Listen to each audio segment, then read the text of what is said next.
Pause dans la polémique sur le fichier SIDA des militaires. Le ministre de la Défense, en effet, vient d'abroger l'arrêté de son service de santé qui autorisait le recueil des noms de porteurs du virus.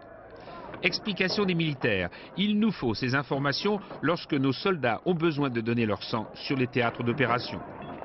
L'arrêté avait été publié au journal officiel du 19 février dans une rédaction ambiguë. Ses buts, disait-il, la gestion des patients et la recherche de facteurs de risque dans la population suivie.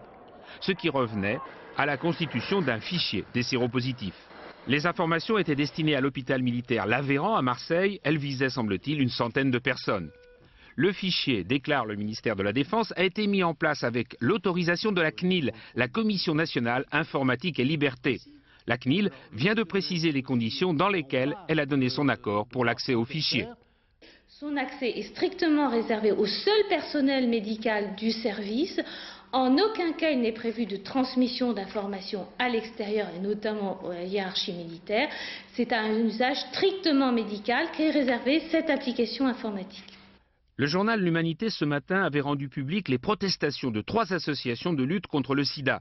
Ces associations dénonçaient l'absence d'anonymat de ce fichier en contradiction totale avec les consignes du gouvernement.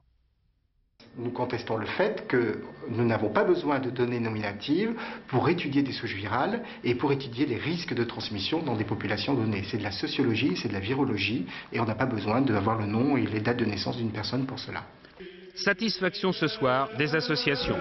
Une surveillance médicale du sida est possible, déclare-t-elle, dans le respect des libertés individuelles.